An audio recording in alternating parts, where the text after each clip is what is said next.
Praise the lord. దేవుని వాక్యము వింటున్న మీ అందరికీ ప్రభు నామమున వందనాలు.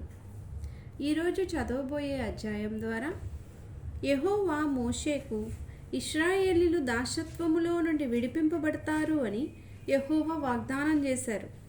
ఇశ్రాయేలీల మూలుగులు విని వీరిని విడిపించాలి అని, నేనే మీ దేవుడైన యెహోవాను, నేను మిమ్మల్ని రక్షిస్తాను అని వారు తెలుసుకొందురు అని దేవుడైన యెహోవా మోషేకు సెలవిచ్చారు. అయితే మోషే ఇశ్రాయేలీల దేవుడు ఇచ్చిన వాగ్దానాలను చెప్పినప్పుడు వారి కఠిన పనులను బట్టి, బానిసత్వమును బట్టి మోషే మాట ఇశ్రాయేలీలు వినలేదు. ఆ తరువాత యెహోవా మోషేతో, నీవు ఫరో యొద్దకు వెళ్ళు అన్నప్పుడు ఇశ్రాయేలీలే వినలేదు. ఇంకా ఫరో ఎలా వింటాడు దేవా అని అంటాడు.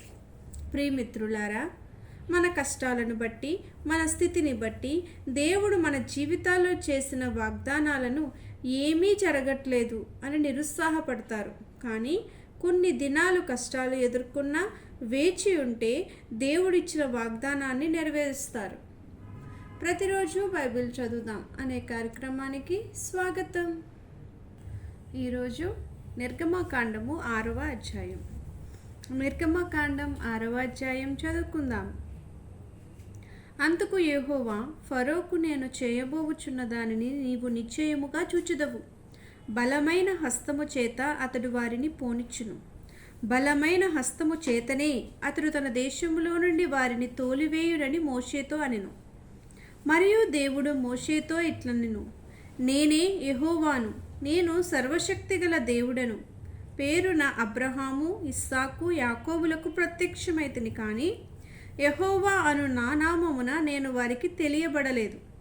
మరియు వారు పరవాసము చేసిన దేశమగు కనాను దేశమును వారికి ఇచ్చుటకు నా నిబంధనను వారితో స్థిరపరచితిని. ఐగుప్తీయులు దాసత్వమునకు లోపరిచియున్న ఇశ్రాయేలీల మూలుగును విని నా నిబంధనను జ్ఞాపకం చేసుకుని ఉన్నాను. కాబట్టి నీవు ఇశ్రాయేలుతో ఇలాగు చెప్పుము, నేనే యెహోవాను. నేను ఐగుప్తీయులు మోయించు బరువుల క్రింద నుండి మిమ్మును వెలుపలికి రప్పించి, వారి దాసత్వములో నుండి మిమ్మును విడిపించి, నా బాహువు చాపి గొప్ప తీర్పులు తీర్చి మిమ్మును విడిపించి, మిమ్మును నాకు ప్రజలుగా చేర్చుకుని మీకు దేవుడనై యుందును. అప్పుడు ఐగుప్తీయుల బరువు క్రింద నుండి మిమ్మును వెలుపలికి రప్పించిన మీ దేవుడైన యెహోవాను నేనే మీరు తెలుసుకుందురు. నేను అబ్రహాము, ఇస్సాకు, యాకోబులకు ఇచ్చేదనని చెయ్యి ఎత్తి ప్రమాణము చేసిన దేశములోనికి మిమ్మును రప్పించి దాని మీకు స్వాస్యముగా ఇచ్చేదను. నేను యెహోవానని చెప్పుమనగా మోషే ఇశ్రాయేలుతో అలాగు చెప్పెను. అయితే వారు మనోవ్యాకులమును బట్టియు కఠిన దాసత్వమును బట్టియు మోషే మాట వినరైరి. మరియు యెహోవా మోషేతో, నీవు లోపలికి వెళ్ళి ఐగుప్తు రాజైన ఫరోతో ఇశ్రాయేలీలను తన దేశములో నుండి వెలుపలికి పోనీయవలనని అతనితో చెప్పుమనెను. అప్పుడు మోషే, చిత్తగించుము, ఇశ్రాయేలీలే నా మాట వినలేదు. మాట మాంద్యము గలవాడనగు నా మాట ఫరో ఎట్లు వినునని యెహోవా సన్నిధిని పలికెను. మరియు యెహోవా మోషే అహరోనులతో ఇట్లనెను, ఇశ్రాయేలీలను ఐగుప్తు దేశంలో నుండి తాము వెలుపలికి రప్పించుటకై ఇశ్రాయేలీల యొద్దకును ఫరో యొద్దకును వెళ్ళవలనని వారికి ఆజ్ఞాపించెను. వారి పితరుల కుటుంబముల మూల పురుషులు ఎవరనగా, ఇశ్రాయేలీల జ్యేష్ఠ కుమారుడైన రూబేను కుమారులు హానోకు, పల్లు, హెస్రోను, కర్మి. వీరు రూబేను కుటుంబములు. షిమ్యోను కుమారులు ఎమ్ముయేలు, యామీను, ఓహదు, యాకీను, సోహరు. కనాను స్త్రీకి కుమారుడైన షావూలు. వీరు షిమ్యోను కుటుంబములు. లేవీ కుమారుల పేరులు వారి వారి వంశావుల చొప్పున ఏవేవనగా, గెర్షోను, కెహతు, మెరారి. లేవి 137 ఏళ్ళు బ్రతికెను. గెర్షోను కుమారులు వారి వారి వంశావుల చొప్పున లిబ్నీ, షిమి. కహతు కుమారులు అమ్రాము, ఇస్హారు, హెబ్రోను, ఉజ్జియేలు. కహతు 133 ఏళ్ళు బ్రతికెను. మెరారి కుమారులు మహలి, మూషి. వీరు తమ తమ వంశావుల చొప్పున లేవీ కుటుంబములు. అమ్రాము తన మేనత్త అయిన యొకేబెదును పెండ్లి చేసుకునెను. ఆమె అతనికి అహరోనును మోషేను కనెను. అమ్రాము 137 ఏళ్ళు బ్రతికెను.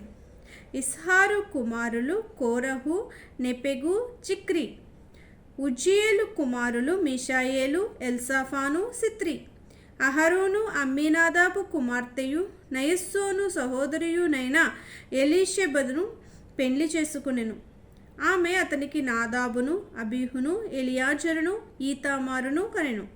కోరహు కుమారులు అస్సీరు, ఎల్కానా, అబియా, సాపు. వీరు కోరహీల కుటుంబములు. అహరోను కుమారుడైన ఎలియాజరు పూతీయేలు కుమార్తెలలో ఒకతెను పెండ్లి చేసుకొనెను. ఆమె అతనికి ఫీనెహాసును కనెను. వీరు తమ తమ కుటుంబముల చొప్పున లేవీయుల పితరుల మూల పురుషులు. ఇశ్రాయేలీలను వారి సేనల చొప్పున ఐగుప్తు దేశములో నుండి వెలుపలికి రప్పించుడని యెహోవా ఆజ్ఞాపించిన అహరోను, మోషేలు వీరు. ఇశ్రాయేలీలను ఐగుప్తులో నుండి వెలుపలికి రప్పించబడవలనని ఐగుప్తు రాజైన ఫరోతో మాట్లాడిన వారు వీరు. ఆ మోషే అహరోనులు వీరే.